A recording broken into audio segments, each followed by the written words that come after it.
Huli sa akto ang isang lalaki nagbebenta ng ahas sa talentong lungsod ng Mandaluyong kagabi. Pero tila singdulas rin po ng ahas ang suspect dahil mabilis rin itong nakatakas.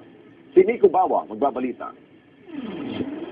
Hindi inakala ng mga tayo sa barangay bakal na ahas pala ang laman ng sakong ito na nakita nilang inilalako lang sa bangketa ng Straw Boulevard Calentong kagabi. Agad nila itong inilayo sa mga taong umuusoso. Pero ang lalaki nagtitinda nito, mabilis ring nakalayo at nakataka. Sunita namin, tumakbo na lang yung tao, iniiwan na lang ito. Kaya tinala namin dito sa barangay. Yun lang, natakot din kami kasi ahas nga, kaya tinala namin. Sinikir muna namin. Ngayon lang daw sila nakasita na nagtitinda ng ahas sa kalye. Hindi masabi kung anong klase mga ahas ito o kung endangered ba ang mga ito.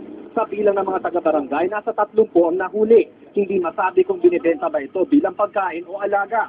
Magkakaiba rin daw ang presyo nito depende sa laki. Mga naiwan na tao, sabi, sa Bulacan daw niya nakukuha yun.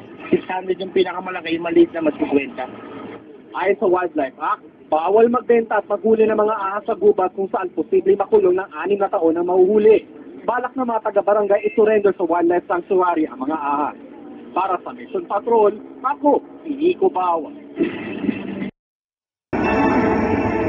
Kakaiba ang panindang na-recover ng mga tanod sa Mandaluyong matapos tumakas ang tindero nito. Ang kanyang nilalako, mga ahas.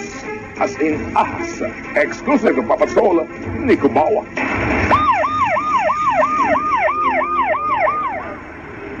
Hindi inakala ng mga tanod sa barangay Bakal na ahas pala ang laman ng sakong ito na nakita nilang inilalako lang sa bangketa ng Straw Boulevard Calentong kagabi. Agad nila itong inilayo sa mga tao umuusoso pero tila singdulas rin ng ahas ang lalaki nagtitinda nito na mabilis nakatakas. Hindi na namin hinabol kasi baka makakawala yung mga ahas eh. Sinikir muna namin na hindi makakawala.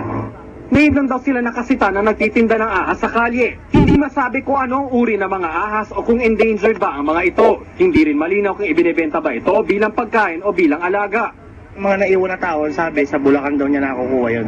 600 yung pinakamalaki, yung maliit na mas 50. Ayon sa Wildlife Act, bawal magbenta at manghuli ng mga ahas sa gubat kung saan posibleng makulong ng 6 na taon ng lalabag. Balak na mga taga-barangay isurrender sa Wildlife Sanctuary ang mga ahas. Nico Bawa, Patrol ng Pilipino.